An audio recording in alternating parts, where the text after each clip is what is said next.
Okay, so the last GOP debate of the year has just wrapped, and I wanted to give you guys my insight and my overall analysis of what I think went down, who I think won, who I think lost. And my thoughts are relatively scattered because I can't really say with certainty that there's a clear winner. I also can't say that there's a clear loser. I think everybody was kind of more towards the middle this time, although I do think certain individuals stood out. But before I get to that, I'm going to go ahead and give you guys a general rundown of my just basic thoughts that I was thinking throughout the debate. Now, first and foremost, 9/10 of the debate was focused on terrorism, specifically global jihad, Islamic terrorism.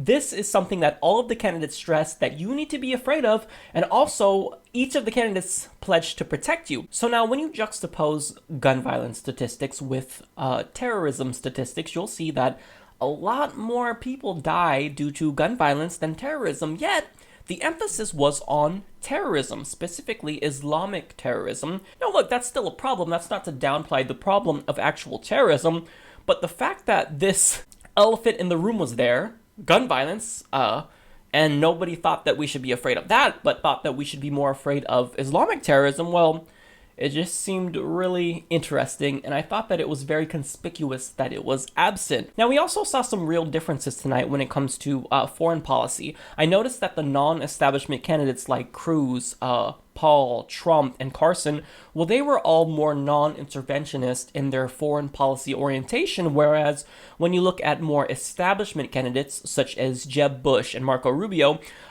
they were more likely to support foreign interventions. And I think this is probably because they take money from defense contractors, so they are trying to pay it forward to their donors. Now, another thing that I noticed is that this debate really came down to several disputes between the candidates. So we had the disputes between Jeb Bush and Donald Trump.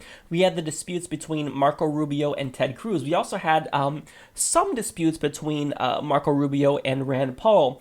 And that's really what I think was the highlights of this debate. Now, with that being said, I'm going to get to who I think was the winner. So the winner this time is Jeb Bush to me. Now, look, I think that the runner-up was Ted Cruz, but I think that overall, Jeb Bush had the most, I think, the best moments. So Ted Cruz performed really well, I think, which is a crazy thing I think that I would never have said before because I absolutely despise Ted Cruz. I think he's too smarmy and whatnot, but I think that he did really well, but there were a couple of moments that kept him from being number one. Now, I'll address that later on, but I think that Jeb Bush did a phenomenal job at attacking Donald Trump. I think that he seemed like a decisive leader, and I think he came out looking really great, and I'm thinking this might actually help him in the polls. Now, in third place, I think that's a tie between Donald Trump and Rand Paul. I personally like Rand Paul more than any of the other candidates just because I agree with him more on policy. I despise Donald Trump, although I think that he did still perform relatively well. I don't think that he outperformed the other candidates per se. You could make the case that Trump won, but I think that he's probably in about third. Now, as for the biggest losers, I can't pin down who's the biggest losers in my mind. So definitely Ben Carson is a loser because he was a non-entity. Carly Fiorina, again, another non-entity, pretty much irrelevant during the whole debate. And maybe even Chris Christie because he basically came off as a big crazy person. And actually, I'm going to add John Kasich to that list as well because, again, we have Christie and Kasich, two moderate Republican candidates who basically showed their true colors, that they are absolutely insane. Now, I'll get to that as well. So I'm going to go candidate by candidate, and I'll tell you about my thoughts on their performance. So when it comes to Jeb Bush, I think that he really posed a strong challenge to Donald Trump, and he didn't back down this time. Now, he attacked Trump multiple times and illustrated how he would make a better leader, and Trump really couldn't do anything to thwart those attacks. Trump defended himself pretty well and rebounded at the first couple attacks that Jeb Bush launched, but towards the end, Trump had nothing. He ran out of steam. He kind of pivoted to the fact that Jeb Bush is failing in the polls, and that's certainly something that you have to take notice of, but I mean, it didn't actually invalidate Jeb Bush's arguments against Trump. So I thought that he came out looking really well there. When it comes to foreign policy, He actually demonstrated real knowledge of foreign policy issues, such as the fact that the Kurds, who are Muslims, who Donald Trump wants to ban from entering the country, well, they're actually fighting ISIS. They're one of our biggest allies in the fight against ISIS right now. So I think that was good for Jeb Bush to point out. However, even though Jeb Bush was very authoritative and decisive and he spoke with confidence, some of the things that he actually said were just downright crazy. Now, first and foremost, he states that he wants to remove, quote, barriers and the high standards that Obama has in warfare, which he's basically referring to the Geneva Convention, which protects against war crimes and collateral damage and whatnot. Basically, by saying that you want to reduce the standards, well, you mean that you don't want to worry about killing civilians. And this is really, really ominous. This is scary to me. To hear someone who has a fairly good chance, I mean, at least 1 in 10, right, of becoming the next president of the United States, to say that you want to make it easier to kill civilians, that's terrifying to me. That's terrifying to me. Now, also, he doubled down on his comment that getting Saddam was a good deal. And that's just idiotic. As we all know, whenever you overthrow a dictator, who we don't like, by the way, but when you overthrow them, you destabilize the state. So when you took out Saddam Hussein, you destabilized Iraq. When you took out Gaddafi in Libya, you destabilized Libya, and it's now basically a failed state. So we need to mind our own business, basically. Now, overall, this was definitely his strongest performance, and he actually displayed characteristics of a leader, I think.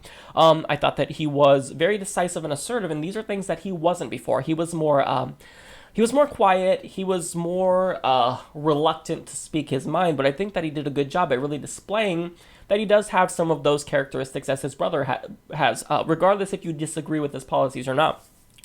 But the fact that he wants to perpetuate war crimes and lacks the understanding of what actually causes chaos in the Middle East, well, it just demonstrates that he is not going to be a good leader.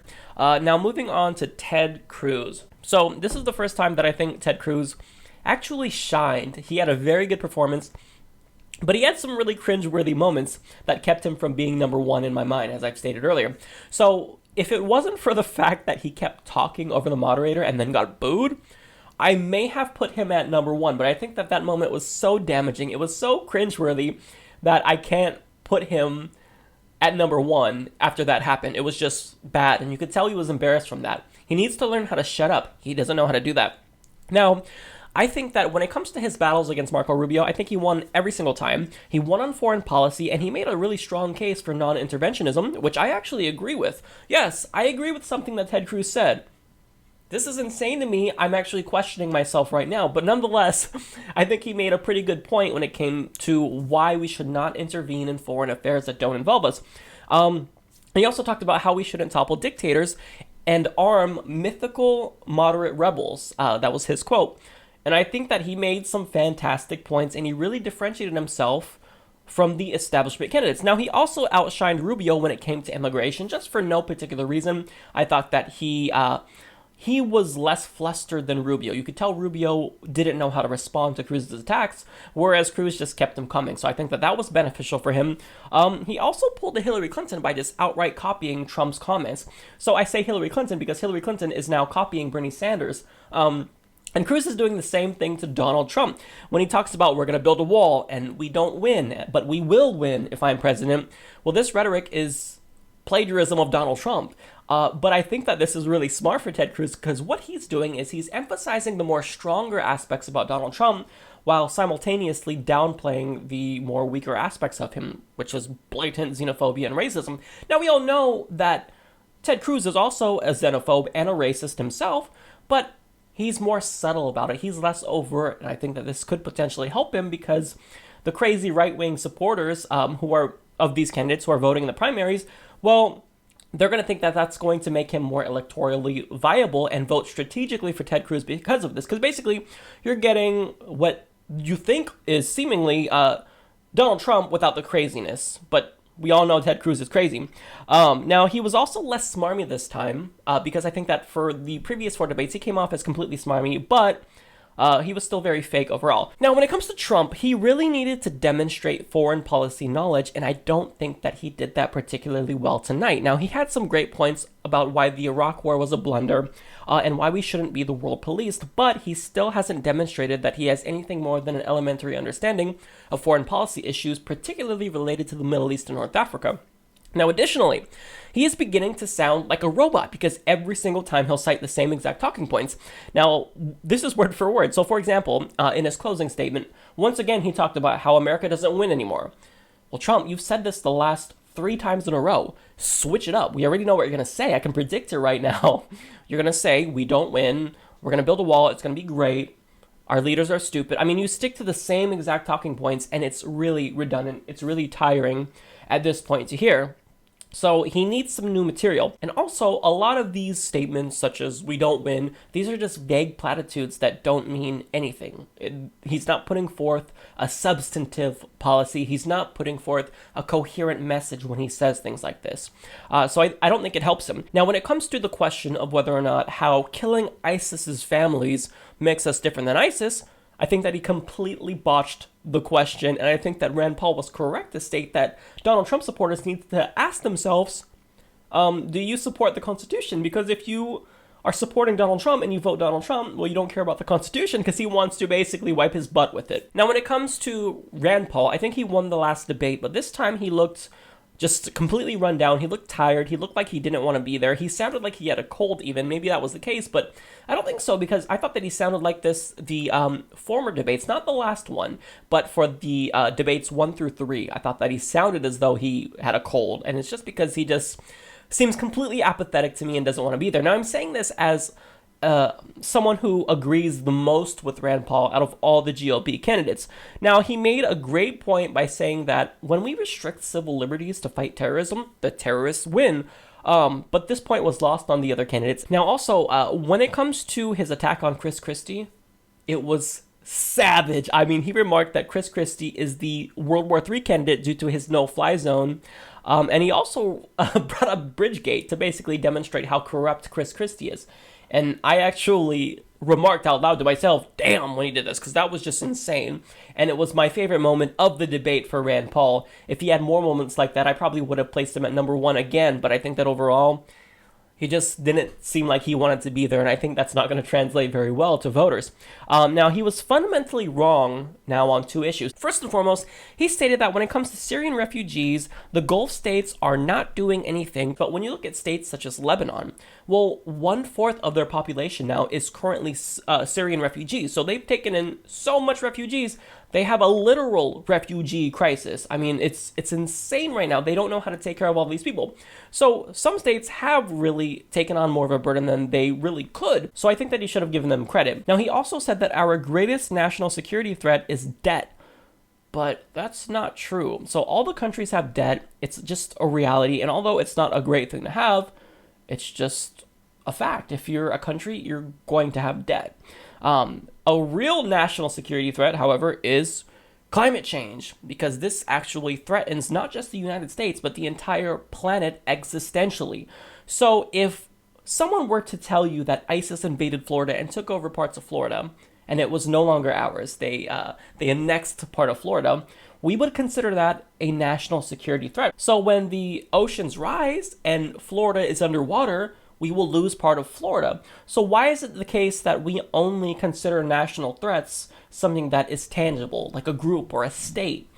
But if it's actually the planet who is threatening us, we don't consider that a national security threat.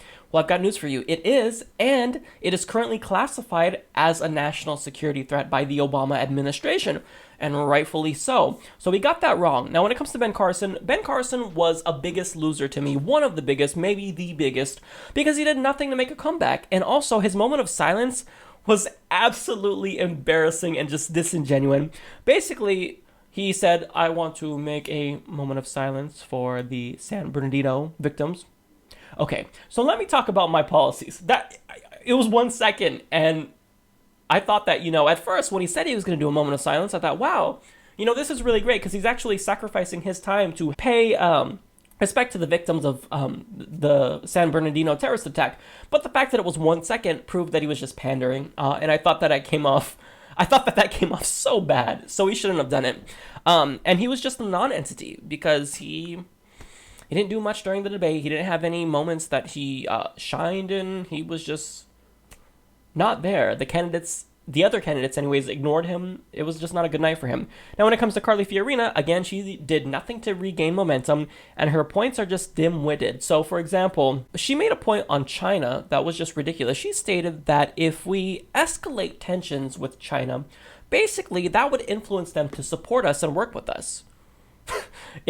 If you believe this, you are going to have the worst diplomatic strategy in American history, because if you poke people with a stick, that usually pisses them off. I know when I'm poked with a stick or someone is rude to me, I don't usually want to help them. I'm usually disinclined to help them or support them in any way, shape, or form. So the fact that she can't extrapolate this on a macro level and see that if you piss countries off, you're not going to get many diplomatic solutions to problems, well, she's just not very smart. Now, when it comes to Christie, I lost count of how many absurd statements he said. He went full crazy tonight. So basically, he said that it's reckless to invite Russia and Iran into Syria, but they're fighting ISIS. He talked about how we should be afraid of ISIS and how we need to fight ISIS. Iran and Russia are fighting ISIS. So that was absolutely insane, and he doesn't know what he's talking about. He has no clue what's going on there. Now, he also wants to institute a no-fly zone, and he said he'd actually shoot down Russian jets that are trying to fight ISIS who violate this said no-fly zone. Again, this is something that could potentially escalate to World War III. We don't want that to happen. What are you thinking? I mean, they don't ever think about the consequences of their foreign policy actions, and this is why we've had so many foreign policy blunders, because none of the Republicans ever think about these types of things. Now, he also said Iran and ISIS are, quote, inextricably connected. Iran, let me restate that because it's so absurd. Iran and ISIS are inextricably connected. Okay, they are mortal enemies of each other. Iran is a Shia nation. ISIS are Sunni Wahhabists. So to say that they are the cause of one another is just absolutely madness. So he's kind of demonstrated that he has no idea that there are differences between Muslims. He doesn't know the difference between a Shia and a Sunni. And he's insane. He knows nothing. Now, he also wants to dox China and basically let the Chinese people know that the Chinese government is enriching oligarchs. But his party does the same exact thing. The Republicans are constantly trying to enrich oligarchs. That's the reason why they take so much campaign contributions from the likes of the Koch brothers and whatnot, because they're trying to pay it forward to them and give them something in return for their campaign contributions. So I thought this was extremely ironic that he made this statement and didn't even think about the irony that he is doing the same exact thing. He's just as corrupt, if not more corrupt, than the Chinese government when it comes to enriching oligarchs. So kudos to him. He actually gets an applause for that because that was so insanely stupid, and it proved that he's just unaware of himself. Now, when it comes to John Kasich, this is someone who I thought was the moderate, but apparently I was completely wrong. Now, to me, this was Kasich's worst performance by far, and he has officially unleashed the crazy tonight. Now, he literally said that he wants to, quote, punch Russia in the nose and overthrow Assad. So again, this is another establishment candidate who is trying to perpetuate the argument that we need to intervene in every country ever. But the problem is that he said that he doesn't want to be the world's police, but he also said we should overthrow Assad and punch Russia in the face. First and foremost, that's an immediate contradiction. And second of all, this is absolutely insane because if you, quote, punch Russia in the face, again, you will escalate to World War III. I don't think you want to start a war against a nuclear power, as we are a nuclear power too, and it could potentially be detrimental not just to Russia or the United States, but the world. So the fact that these people are just absolutely insane, suicidal to a degree for wanting to start World War III, I can't comprehend why that's the case. Now, he also said that world leaders should not have talked about climate change in Paris, but rather they should have talked about ISIS. Okay, here's the thing though. ISIS threatens a select number of people. Their threat, it's probably contained to the Middle East or North Africa. It extends further than that to a degree, in Western countries. But climate change, however, has a universal threat. It threatens humanity. So to say that something that threatens humanity is less of a problem than a group of people who are killing people in a couple of countries, you're an idiot. You're an absolute idiot for thinking this, because climate change is the biggest threat that our species faces. Okay, ISIS is a threat, but they're not the biggest threat. Now, when it comes to Rubio, first and foremost, I thought that he came off way more smarmy and fake than Ted Cruz this time, so kudos to you, because I didn't think that could be topped, Marco Rubio. Now, he also took a beating from Cruz and Paul, and this was just overall not a good night for Rubio, in my opinion, and I don't think that he'll be hurting too bad for this, but he's got to step it up. Now, he made some idiotic statements and said, quote, people are called bigots for holding on to traditional values. He also said that Obama, quote, destroyed our military, which was insulting to our military because we have the strongest military in the world. And also, he said that we have, quote, the oldest and smallest Air Force. These are all lies. We have the biggest and best military in the world, and that's objectively speaking. We spend more money than the next 10 largest spenders combined. Okay, so we have the best military. And furthermore, someone who wants to hold on to traditional values, they are a bigot. So get over it. You always talk about how the Democrats are espousing policies that are of yesterday and old. But it's ironic that you are trying to bring back policies where almost the majority of the GOP base now is in favor of, such as same-sex marriage. Again, a majority of Republican voters under 40 support same-sex marriage. So you're doing the bidding of the oldest in your party who will be gone soon. They're literally dying off. So I don't think that's a very smart policy decision, and it makes you look like an idiot. Now, he also made the point that we shouldn't let in refugees because if you get just one wrong, well, that person could commit a terrorist attack and harm numerous people. Yet, just last week, he defended allowing individuals on the terrorist watch list to be able to buy guns because the list sometimes places people on it who shouldn't be there. So the fact that people who are on the terrorist watch list, it may be the case that they're on there arbitrarily and they shouldn't be on there.